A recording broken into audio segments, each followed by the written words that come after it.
They say that the ranking of submarine power in South America has changed because of Korea. I was ranked first, but when Peru joined hands with Korea, it turned around. Let me tell you the story. Hello. My name is Carlos Ramirez. I am a captain in the Peruvian Navy and I am in charge of the submarine power modernization project at the Callao Naval Base. Today, I will tell you about the amazing story that Peru is writing together with Korea. When I go to work at the base early in the morning, I always look at our 6 German Type 209 submarines. These ships were commissioned between 1974 and 1983 and have been responsible for the underwater power of our Peruvian sea for over 40 years. Just hearing their names makes my heart beat faster. BAP Aray, BP Arica, BAP Angamos, BP Antofagasta, BAP Pasagua, and BAP Caipana. These are our proud submarines. But reality was harsh. Peru has a 2,400 kilometers long mine sea area off the Pacific coast, and the aging submarines we depended on had their limits. 2 Type 2025 1100 class ships and 4 Type 209 1200 class ships. The numbers alone were insufficient, but the bigger problem was their age. We had been working with Hyundai and Krupp Marine Systems in Germany, but there was no way around the fundamental limitations. BAP Nagano was the first to complete the modernization, extending its lifespan by about 15 years, but we could not change the basic design and structure that were over 40 years old. It was like how no matter how much you repair an old house, it is not as good as a new one. What weighed even harder on us was the gap in maritime power between us and RAI, our longtime rivals. According to the Global Firepower 2025 report, an international firepower evaluation organization, our sea power ranked 24th in the world, while our Peru ranked 41st. It is too heartbreaking to accept this reality. Every morning, as I looked around the ships, I thought, how long will we have to protect our blue seas with these ships? Can't our Peru also have modern submarines that can proudly protect the South American seas? For us, who have a vast Pacific coastline, submarine power is not just a weapon, but the core of national sovereignty protection and maritime security. The stealth capability, strategic deterrence, and intelligence gathering capability of submarines.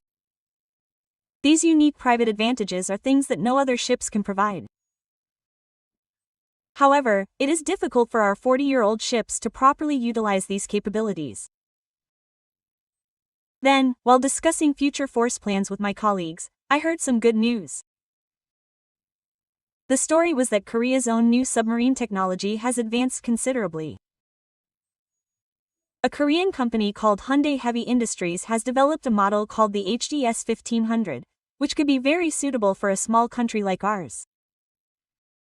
Actually, I don't know much about Korea. But the stories my colleagues tell me are truly amazing. That Korea is #1 in the world in the shipbuilding industry. That the Jang-Bogo-class submarines they built for their own use have shown outstanding performance in international training. And most of all, that Korea pursues true technology partners, not just arms exporters. I stayed up late at night researching information about Korea's submarine technology. I learned that Korea, based on Germany's Type 209 submarine, has developed its own technology and now has completely independent submarine construction capabilities. In particular, the HDS 1500 they developed was 65 meters long, 100-ton displacement, smaller than large submarines like South Korea's Jang-Bogo 3 class, but it was designed to be significantly more economical. Even more surprising was that the crew size was reduced from 32 to 25, which improved operational efficiency. And the fact that it greatly improved magnetic properties, including the ability to subtidal using lithium-ion batteries, was also attractive. This was a technology that contained everything we had dreamed of. That night, I couldn't sleep. New possibilities were endlessly floating around in my head. Could Peru also have such cutting-edge technology? Could we also confidently demonstrate our presence in the South American Ocean? These thoughts circulated in my head and tore me apart. The next morning, I reported to my superiors about the possibility of cooperation with Korea. Those who were skeptical at first agreed that it was worth seriously considering after seeing the specific data.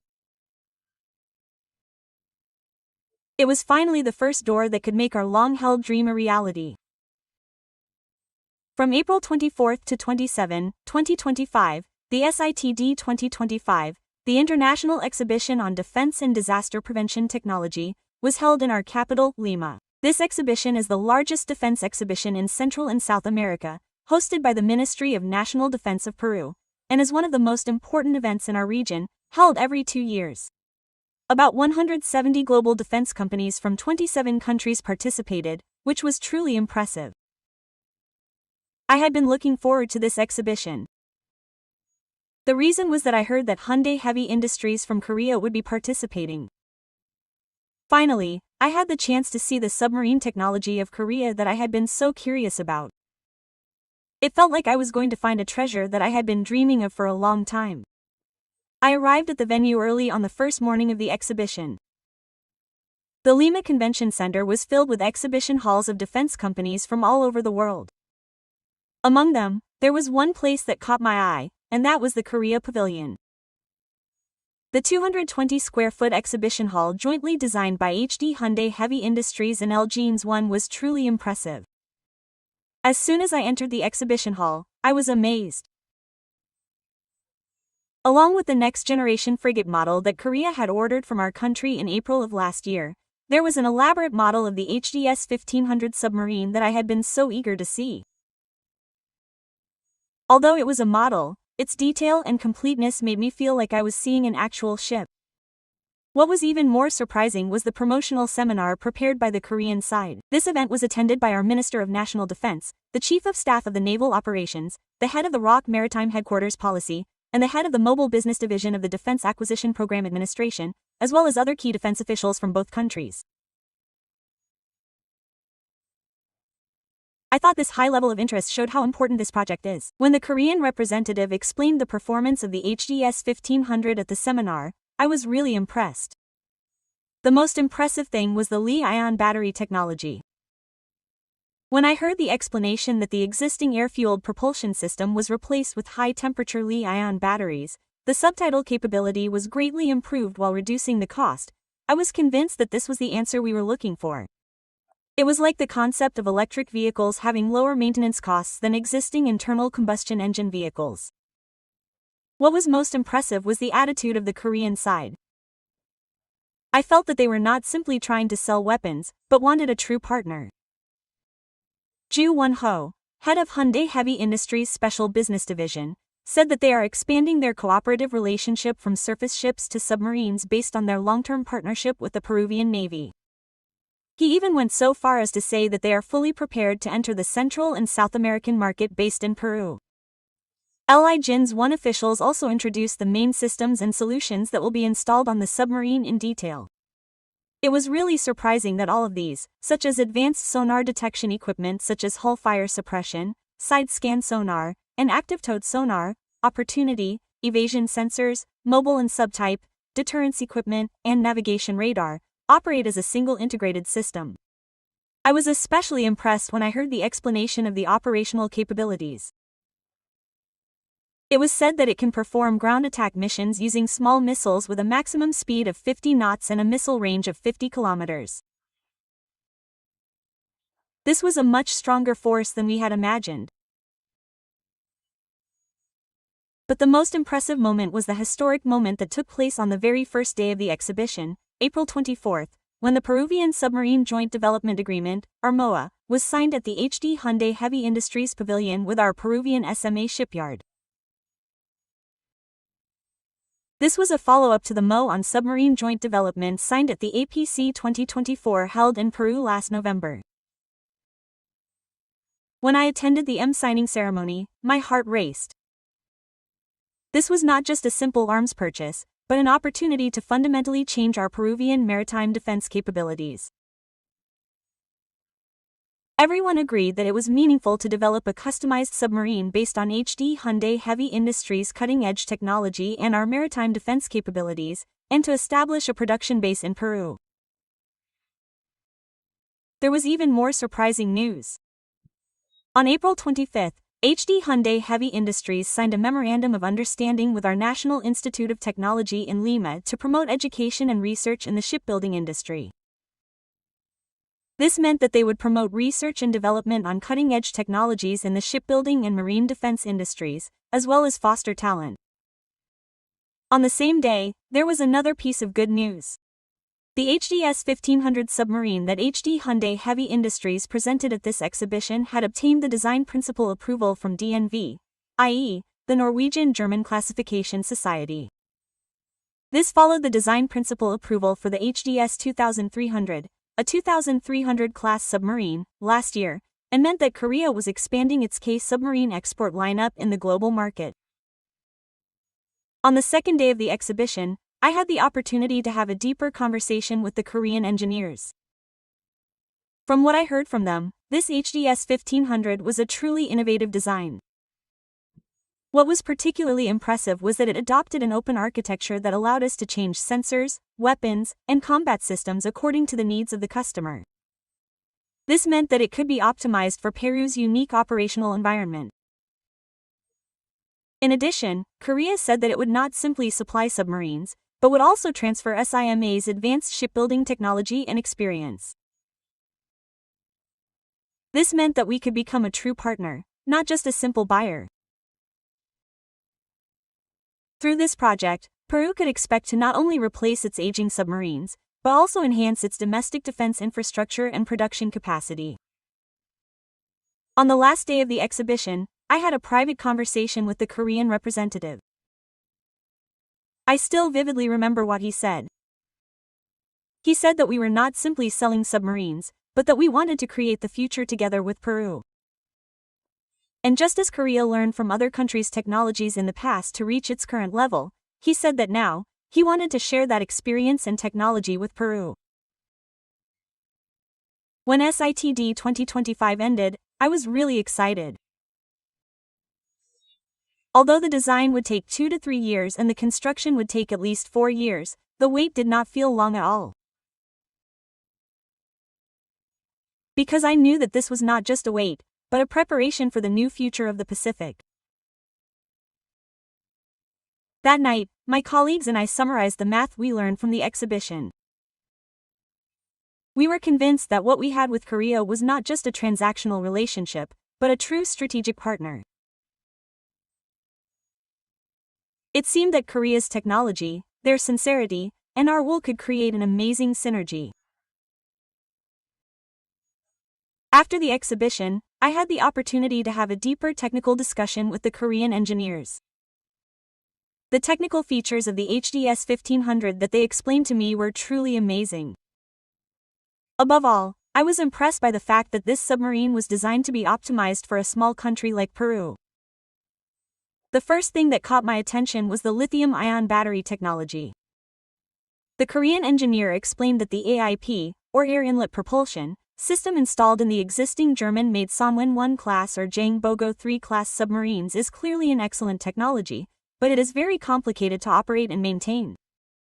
It requires dedicated facilities to handle liquid oxygen and hydrogen, and the equipment is very complicated, requiring long-term training for the crew. However, the HDS 1500 boldly eliminated this complex AIP system and installed modern lithium-ion batteries instead. It was a paradigm shift, like the automobile industry choosing a pure electric system instead of a complex hybrid system. Most submarines around the world currently use heavy, low-energy efficiency storage batteries, but only a few countries, including Japan and Korea, are building new conventional submarines equipped with lithium-ion batteries. The advantages of these lithium-ion batteries were truly revolutionary. According to the data presented by the Korean engineer, the energy density is several times higher than that of existing storage batteries, so more power can be stored in the same space. In addition, the charging speed is fast and the lifespan is much longer, so it can significantly reduce operating costs in the long term. Even more surprising was that thanks to this battery technology, the number of crew members could be reduced from 32 to 25. Since the complex AIP system was eliminated, so many specialized operating personnel were no longer needed. In a country like Peru, it is not easy to secure trained submarine crews, so this design was a very realistic solution. Another innovation that the Korean side demonstrated was the open architecture. At first, I did not quite understand what this was, but after hearing the explanation, I realized that it was a really smart design. It meant that the sensors, weapons, and combat systems could be freely changed according to the user's needs. For example, our Peruvian operational environment is mainly the deep sea of the Pacific Ocean, while other countries' main operational areas may be the light waters. Existing submarines are designed with fixed specifications from the time they are first designed, making it difficult to change them later, but the HDS 1500 can be upgraded or changed as needed, just like a computer model structure. It was also impressive in terms of performance. With a top speed of 50 knots, it was much faster than our 40-year-old German submarines. And it was also surprising that it could perform land attack missions up to 50 kilometers away, reproducing the investigation work. This meant that Peru could have not only coastline defense but also active strike capabilities. I was also impressed when I heard the explanation of the fire extinguishing system. From the hull-mounted sonar, side-scanning fire extinguishing, and active towing, all of these operate as a single integrated system. The ISONA system developed by Korea's LJINS-1 is a proven technology that is also used in the latest submarines in the Korean waters. In particular, in the case of towed firefighting, it was said that a long cable can be stretched behind the submarine to detect a much wider range. This was a very useful function when we were operating in the Pacific Ocean, because we could detect enemy ships or submarines far away in advance. The evasion sensors and various decoys were also really cutting-edge technology. It was possible to detect and avoid enemy aircraft installed in advance, and when under enemy attack, it was possible to use mobile and floating decoys to deceive the submarine into thinking that it was somewhere else. I thought that these technologies would greatly increase the survival chances of our crews. What impressed me most in my conversations with Korean engineers was their philosophy. One of them said this: "We are not trying to build the most expensive and complex submarine, but the most practical and effective submarine." In the past, Korea also relied on technology from other countries, but now we can create better solutions with our own technology. In fact, it was really surprising to hear about the development of Korea's submarine technology. It started with the introduction of the 209-class submarine technology from Germany in the 1980s, and it became the Jongbo Advanced. Then, we introduced the more advanced 2-class technology to build the Sonwon 1 class, and recently, we built the 3000-class Dosanon Chongho class, which we designed entirely in-house. And now, the HDS 1500 is an export model based on all the technology and experience we have accumulated so far. The point is that while domestic submarines are getting bigger and more complex, in the export market, economy and practicality are more important. So they said they pursued a design that would minimize the size while maintaining maximum performance. The comparative data that Korea showed was also fascinating. The HDS 1500 is about the same size as Korea's Sun 1 class submarine, but is more economical and easier to operate. It is also about half the size of Korea's Jang Bogo 3 class, but it can sufficiently satisfy the needs of a small and medium-sized country like ours. What was especially impressive was that Korea already has experience designing submarines of various sizes. From the 400-class small submarine to the 3000-class large submarine, and now the 100-class medium-sized submarine, this means that they can provide the optimal solution to meet the diverse needs of customers. I also heard about technology transfer, and that part was really touching. The Korean side said that they would not simply sell finished products, but would help Peru build and maintain its own submarines. They would transfer the cutting-edge shipbuilding technology of our SIMA shipyard and train our engineers. They said that this was a philosophy that came from Korea's own experience. At first, Korea did not simply receive technology from Germany, but developed more advanced technology based on it. Now, Korea wanted to share that experience with other countries. I could understand this in the context of the MU agreement with the National Institute of Technology in Lima. It was not simply a matter of transferring technology, but of supporting us to develop our own research and development capabilities in shipbuilding and marine defense. This was a truly long-term visionary approach. The news that we had received basic design approval from DMV was also very meaningful. This meant that an internationally recognized body had recognized that the HDS 1500 design was safe and reliable. Considering that Korea had already received the same approval for the larger HDS 2300 last year, it was clear that Korea's submarine design technology had reached a world-class level. When I thought about the synergy effect that all these technological innovations would create, it was truly incredible. Economical price, simple operation, excellent performance, and expandable structure. All of these were the ideal submarines that Peru had dreamed of. That night, I talked with my colleagues about the changes that these cutting-edge technologies would bring to our Peruvian sea. I was convinced that it would not be simply replacing old ships with new ones, but that it would take our submarine capabilities to a whole new level. In the weeks following SITF 2025, I got to know our deep-sea shipyard better. In fact, SMA is a historic shipyard that started its operation as a small shipyard in 1950. It played a pioneering role in the South American shipbuilding industry right after its establishment. However, as time passed, its facilities aged and the trend of larger ships fell behind, and it lost its former glory. However, this collaboration with Korea was a completely new opportunity. When I saw the data that the Korean side showed me, I could see that our shipyard had great potential. If you add up all the shipyard facilities in the world, located in Callao, Chinbot, and Iquitos, it was quite large. What was especially impressive was the way Korea worked with us. When the Korean technicians visited SMA, they did not just point out the problems with our facilities, but also presented specific measures on how to improve them. It felt like an old friend giving me advice. I also learned that from about 2019, Korea's KODA helped build the Lu shipbuilding facility and establish strategies with Hyundai as part of the Economic Development Experience Sharing Project.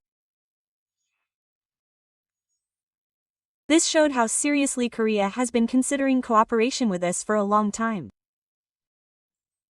Since the full-scale cooperation with Korea HD Hyundai Heavy Industries began, I have witnessed truly amazing changes. I could already see the potential in the shipbuilding project signed in April last year. 3,400-ton frigates worth $462.9 million, 122 million won, and two 1-ton class patrol ships. This was the largest defense export ever to Central and South America. The shipbuilding groundbreaking ceremony held at the SIA shipyard on January 10, 2025, local time in Peru, was truly a historic moment. It was a grand event attended by the President, the Prime Minister, the Minister of National Defense, and the Chief of Naval Staff. I was truly moved to see the ships that will become the core strategic assets of the Peruvian Sea being built through a forced fast and keel-laying ceremony. The President said that this groundbreaking ceremony will be a very important milestone in the history of Peruvian shipbuilding, and those words really touched my heart. I was once again convinced that we are partners in creating the future together. But what was even more surprising was Korea's interest in human resources training. HD Hyundai Heavy Industries, in cooperation with the University of Ulsan, supported 12 engineers from our SIMA shipyard to participate in a 2-week shipbuilding and marine engineering training program in Korea. This was a truly long-term visionary approach. In fact, I wanted to participate in that training program, but it was difficult due to work-related reasons. But when I heard stories from our colleagues who learned in Korea, it was really amazing. I could see how advanced Korean shipbuilding technology is and how systematically they pass on their technology. Among the stories from colleagues who returned from Korea, the most impressive thing was the way Koreans work. They said that they handle everything very systematically and accurately. And most of all, they were surprised by their attitude of not being afraid of mistakes and constantly improving. The maritime security project that we are building in collaboration with STX, a Korean company, and SIMA has been very successful. We have already built and delivered 6 ships and are building 2 more. Through this project, we were able to experience how effective it is to work with Korean companies. In particular, the CKD method, or local assembly method, was impressive. Korea is in charge of design and parts supply, and our SMA shipyard does the final construction under Korean supervision, so our engineers were able to learn a lot through this. But what was most surprising was that Korean companies wanted a long-term relationship with us. They wanted to grow together as continuous partners, not just do 1 or 2 projects. This was a completely different approach from when we worked with other countries. The Korean ambassador to Peru also said that he was discussing with SIMA shipyard about HD Hyundai Heavy Industries' investment in the Peruvian shipyard. I was really excited to hear this. I also heard about expanding cooperation with Peruvian equipment companies. The idea was that Korean companies would not just bring their own products, but also cooperate with our local companies to enhance the competitiveness of the local shipbuilding industry. This was a truly win-win approach. HD Hyundai Heavy Industries' Trans-Pacific Belt and vision were also fascinating. We plan to establish overseas bases in various regions, such as Peru, the Philippines, Saudi Arabia, and the United States, and I am proud that Peru is one of those important bases. All of this cooperation is based on trust. Korean companies keep their promises. They deliver ships on schedule and provide technical support faithfully. I think that bigger projects are possible based on this trust. What we gained through cooperation with Korea was not just new equipment or technology. More importantly, it was a change in the way we do things. The biggest lesson I learned was the Koreans' accuracy, systematicity, and will to continuously improve. Working with Korean companies also taught me what international quality standards are. I realized that we should not just make products that work, but also make products that are the envy of any company in the world. Seeing these changes made me certain. The cooperation between our Peru and Korea has evolved beyond a simple business relationship into a true strategic partnership. And I am convinced that this partnership will greatly contribute not only to strengthening Peru's national defense capabilities but also to industrial development. Through our cooperation with Korea, our SMA shipyard has been given new life. We have seen the possibility that our shipyard, with over 100 years of history, can once again lead the South American shipbuilding industry. This is truly moving. And most importantly, all of this cooperation is based on mutual respect. The Koreans do not treat us as mere customers, but as equal partners. They respect our opinions and try to understand our situations. Based on this true partnership, I believe that we are now ready to take on the bigger challenge of submarines. Through shipbuilding, I was confident that my experience and knowledge would support the success of the submarine project. In fact, our relationship with Peru has a complicated history. The Pacific War, or South American Pacific War, which took place from 1879 to 1883 for about 4 years, still has a profound impact on the relationship between our two countries. It is no exaggeration to say that the skeleton power structure in South America was determined by our defeat in that war between the Bolivian and Peruvian allies. Since that war, we have established ourselves as a definite maritime power in South America. According to the Global Firepower 2025 report, our maritime power ranks 24th in the world. On the other hand, our Peru ranked 41st. This gap had more than just numbers. We possessed considerable maritime power, including the German second-class submarine. In particular, their submarine technology was quite advanced, and they had a clear upper hand in the South American waters. While we were holding out with 6 40-year-old German Type 209 submarines, they had a much more modern force. However, when the news spread that Peru was joining hands with Korea to develop the HDS 1500 submarine, the domestic reaction was unusual. At first, they seemed to take it lightly, but after realizing the level of Korean technology and our serious will, the atmosphere changed. I learned that the local media outlet Bobo covered this issue and reported that Peru's submarine introduction heralded a change in the maritime power structure in the region. This meant that the South Korean side was closely watching our change. In fact, it was understandable from the South Korean side's perspective. For them, who have dominated the South American oceans for over 140 years, the fact that Peru suddenly possesses advanced submarines must have felt threatening. In particular, the fact that they were working with a powerful partner like Korea seemed to make them even more nervous.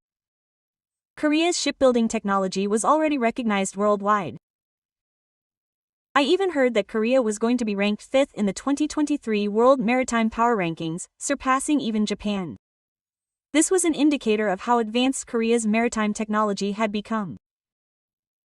Furthermore, Korea did not simply have good technology, it had actual, proven results. The amazing performance of Korea's Jangbogo-class submarines in the Rimpak exercise, and the continued technological advancement leading to the Sun-1Il-class and Dosanan Chong-ho-class submarines, all of which must have been a source of concern to me. Through analysis by experts, I was able to see that my concerns were not simply about the climate. The HDS 1500 was truly a submarine with world-class performance in its class. Li-ion batteries, advanced firefighting systems, and most of all, an economical price. All of these combined could have made for a truly powerful force. I think it was even more shocking to me that we were not simply purchasing finished products but also acquiring our own production capabilities. This was not a one-time power increase, but rather laying the foundation for continuous development of offshore power. As the cooperation between SIMA shipyard and Korea began in earnest, I could feel that they were closely watching our changes from the inside. They must have been analyzing what level of technology we would acquire and what impact this would have on the regional balance. In fact, considering the competitive structure between us and the US that has continued since the Pacific War in South America, this reaction was natural. Because of the maritime boundary issue and other issues, our two countries still maintained a relationship with the US. However, I think this competition is not necessarily a bad thing. The concern of courtesy is rather an acknowledgement of our development as Peru. It meant that they recognized us as a being that they could no longer ignore. Most importantly, our goal was not a confrontation of peace. We simply wanted to acquire the ability to defend our territory and honor. Our true purpose was to effectively protect our 2,400 kilometers of coastline along the Pacific Ocean and to defend our national sovereignty. In addition, our power buildup was also an expression of our strategic will to solidify our position in areas of geopolitical tension, resource competition, and competition. It was not simply a response to courtesy, but an active response to the changing international situation. I understand that they are concerned, but from our perspective, this was a matter of survival. We could no longer properly defend our honor of mining with a 40-year-old submarine. We needed modern weapons to deal with modern threats. And above all, this cooperation was for peace.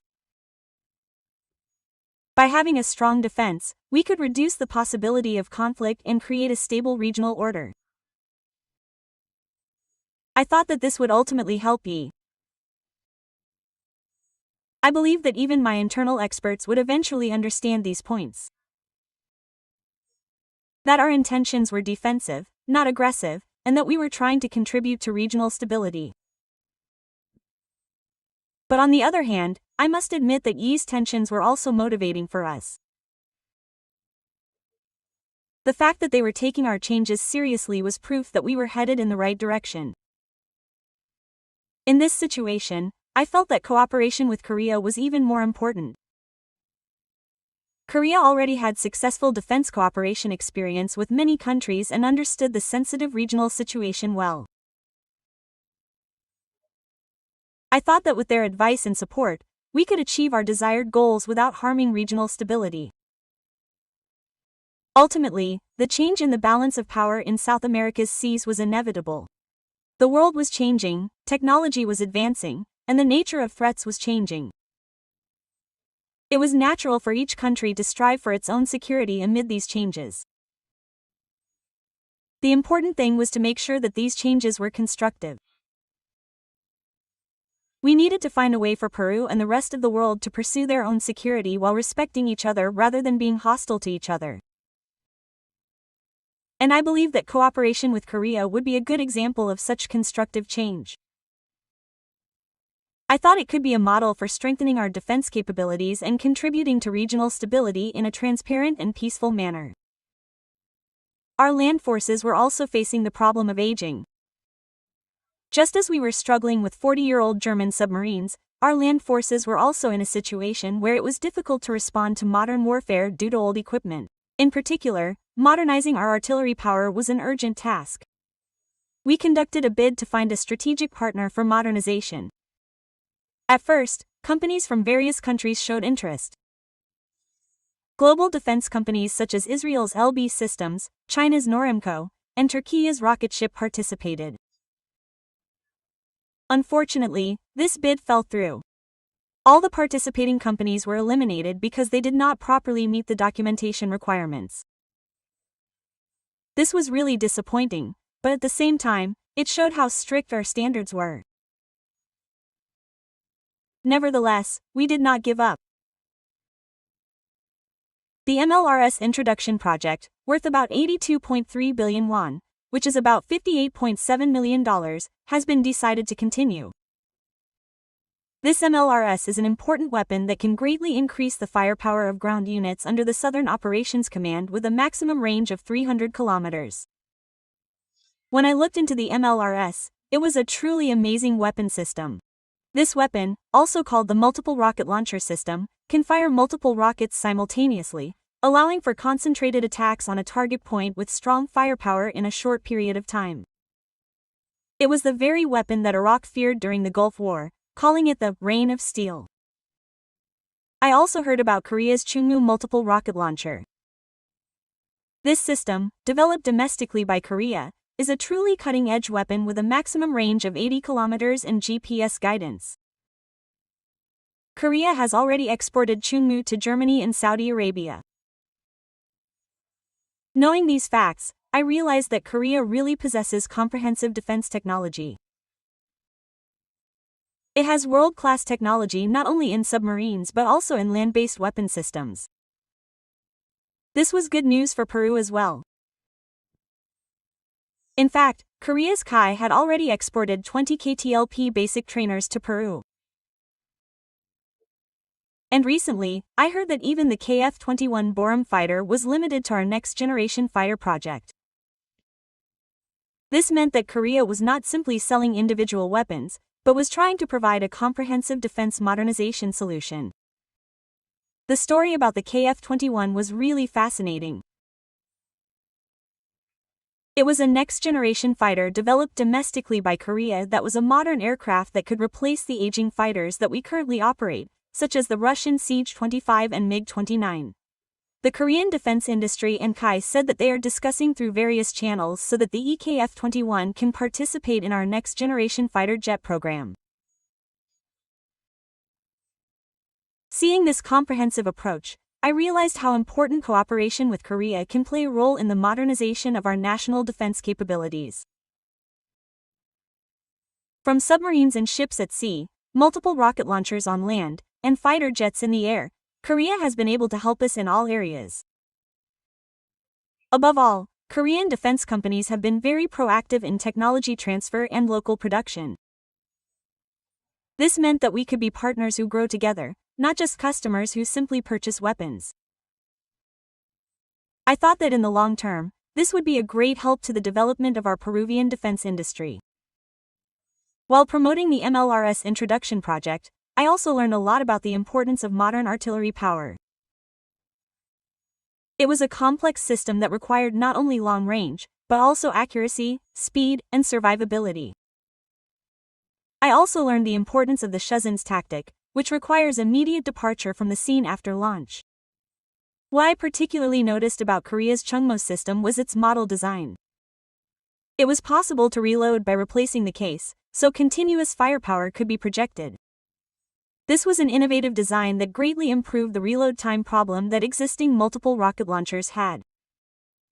In addition, its precision strike capability with GPS guidance was impressive. This meant that it could accurately hit the target while minimizing collateral damage. This precision was very important in modern warfare. Considering Peru's geographical characteristics, this long-range precision strike capability was really necessary. Our country has diverse terrain, from the Andes Mountains to the Amazon jungle to the desert areas along the Pacific coast. Long-range vitality was essential for effective defense in this complex terrain. The Southern Operations Command Area was also the border area with Yiwa. Of course, our purpose was defense, not attack, but having a strong defense capability itself could have a deterrent effect. This could also contribute to regional stability. While reviewing various options related to the introduction of MLRS, I thought that Korea's Chunmoo would be worth considering as one of the candidates. It was a proven system that Korea had already exported to many countries, and above all, we could utilize the cooperative relationship we had already established with Korea. Korea was also showing increasing interest in the South American region. There was a will to open up a new market after Ireland and Saudi Arabia, and it seemed that Peru could serve as a base for that. It was a win-win relationship that helped both sides. The same was true of the modernization of the Air Force. The Russian fighters we had were having difficulties in maintenance and procurement of parts. Especially considering the recent international situation, it was necessary to reduce our dependence on Russian weapons. Replacing them with modern fighter jets from the West, such as the KF-21, seemed advantageous in the long term. Another advantage of the KF-21 was that it could be gradually improved. Starting from Block 1, we could gradually improve its performance, so we could introduce it according to our budget and operational capabilities. This was an economically realistic approach. Looking at this comprehensive modernization plan, I felt that Peru was truly moving into a new era. If we were equipped with modern weapon systems in all areas of the Navy, Army, and Air, our national defense capabilities would reach a completely different level. In particular, the fact that we could pursue this modernization through cooperation with Korea was the greatest advantage. Korea was not simply selling weapons, but was also considering technology transfer, local production, and long-term partnerships. This would also be a great help in developing Peru's defense industry and technological independence. Of course, a considerable budget was needed to realize all these plans. However, this was an investment. We could not risk our future security by trying to save on current costs. And I thought we could increase cost-effectiveness through cooperation with Korea. Ultimately, Peru's defense modernization was not simply about buying new weapons. It was a strategic choice that comprehensively considered our country's security environment, geopolitical position, and future vision. And it was fortunate that we could walk this journey with a reliable partner like Korea. Since the design takes 2 to 3 years and the construction takes at least 4 years, I think our first HDS 1500 submarine will be deployed in the early 2030s. By that time, our Peruvian Navy will look completely different. The first and most noticeable change will be in our submarine fleet. The 40-year-old German Type 209 submarines will be retired and replaced by the cutting-edge Korean-made HDS 1500s. It's exciting to imagine these modern submarines, armed with lithium-ion batteries, guarding our 2,400-kilometer Pacific coastline. But it's not just the new submarines that will be here. Our SMA shipyards will also be completely transformed. With the technology transferred from Korea and our engineers trained in Korea, we will now be able to build and maintain our own submarines. This will be a truly revolutionary change. Our new shipyard facilities in Laos, Chinbot, and Iquitos will also be fully modernized. The modernization project carried out with Dowa Engineering may soon bear fruit, and we may soon have the most advanced shipbuilding technology in South America.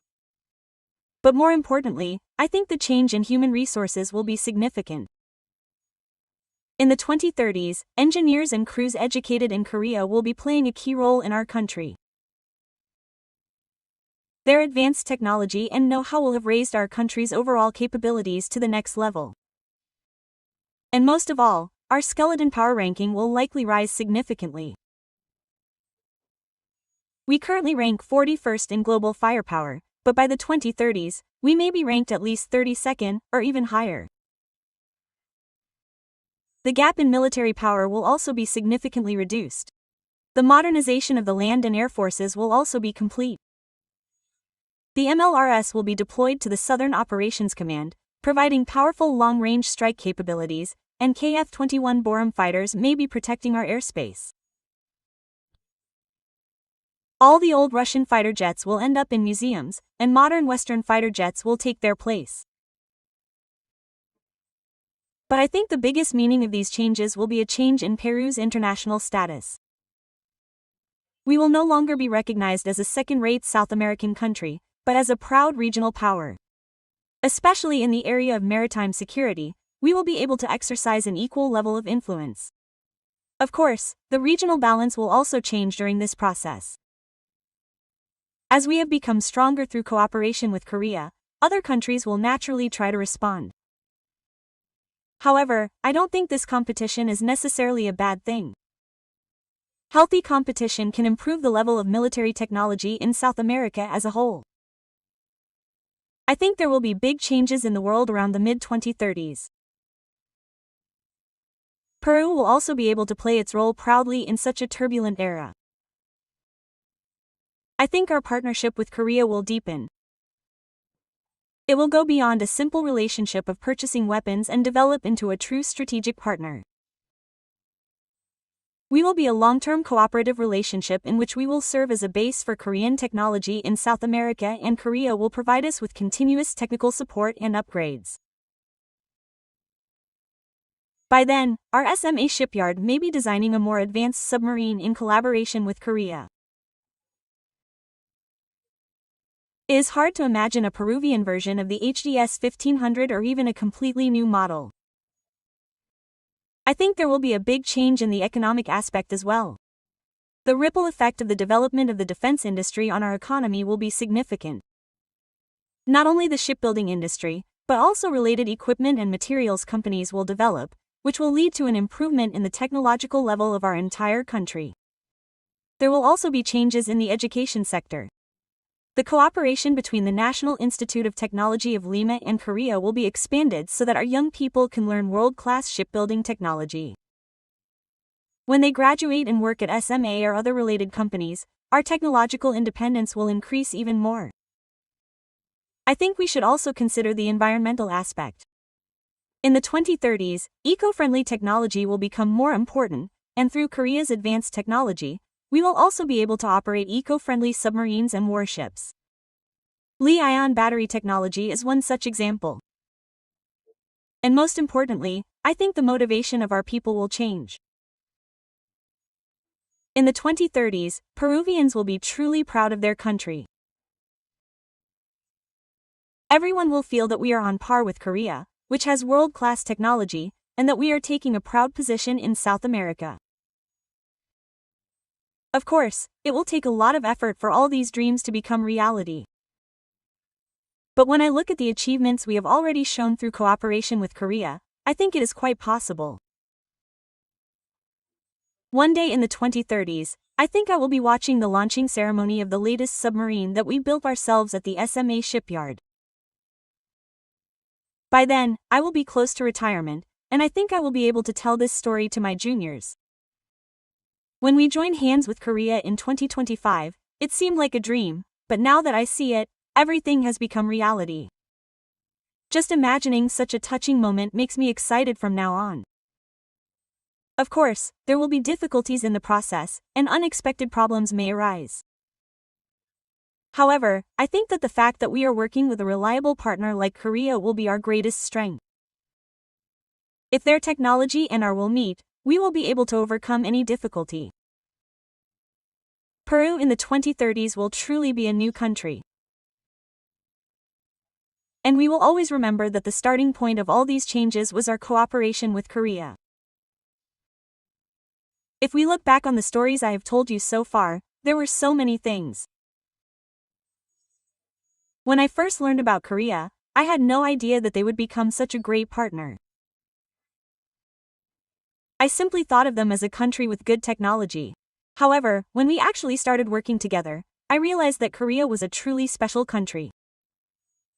What impressed me the most was the way Koreans worked. They handled everything accurately and systematically, and they always kept their promises.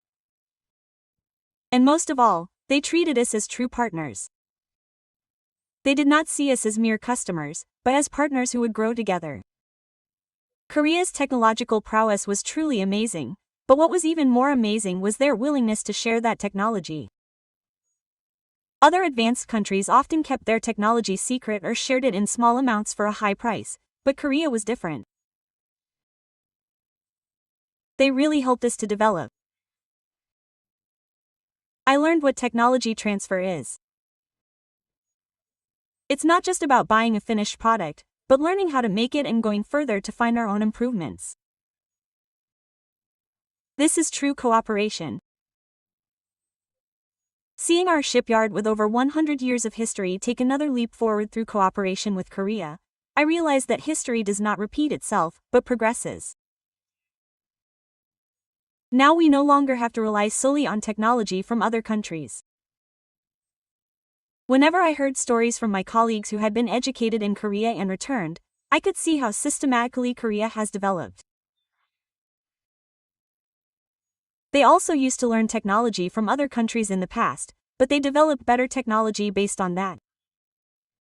What was particularly impressive was Korea's hurry culture. We, the Americans, are a bit slow, but I learned a lot from the Koreans' quick work and constant will to improve. Of course, our culture is also valuable, but I thought that we should learn good things. The local and strategic aspects that Korea demonstrated in the shipbuilding project were also great. They allowed us to learn technology by assembling it ourselves in the CKD method, and at the same time, they expanded cooperation with our equipment suppliers. This was not just exporting, but true coexistence. The HDS 1500 submarine project was the culmination of it all. Korea shared its own cutting-edge technology with us and helped us make it with our own hands. Li-ion batteries, advanced fire extinguishing systems, open structures. It is really exciting to think that all these innovative technologies will now be used in Made in Paro submarines.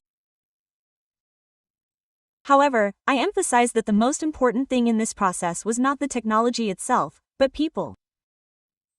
The process of Korean engineers and Peruvian engineers working together, understanding and learning from each other.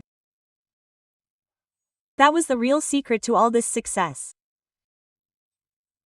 There were language barriers and cultural differences, but we were able to overcome all difficulties because we had a common goal of building good submarines. And in the process, we went beyond simple cooperation and became true friends. Now, in a few years, we will see a Peruvian submarine made with Korean technology in the Pacific. It is exciting to imagine that submarine sailing proudly in our blue seas. But more importantly, this is not the end. This cooperation is only the beginning of a long-term partnership between Peru and Korea. In the future, Cooperation will continue at a deeper level in many areas. A country that rose from the ashes of war to become the world's leading technological power, and a country that wants to share its success with other countries. It was really fortunate for Peru to meet Korea. Korea's development in just 70 years since the Korean War gave us hope. It instilled in us the confidence that we can do it too. If we continue to work hard like Korea, we will be able to reach the world's best level someday. Now I am confident. This cooperation with Korea was not just a simple arms import project, but a historical event that changed Peru's destiny. Our descendants will remember 2025 as a new turning point in Peru's history. It is a beautiful story of two countries with different cultures and histories growing together based on mutual respect and trust. And one day, Peru will also be able to transfer technology to other countries. I hope that this virtuous chain of helping other countries develop, just as Korea has done for us, will continue. Finally, thank you to everyone who listened to all these stories. I sincerely hope that the beautiful partnership between Peru and Korea will continue in the future and that this will contribute to peace and prosperity around the world. That's all for today's story. Thank you for watching.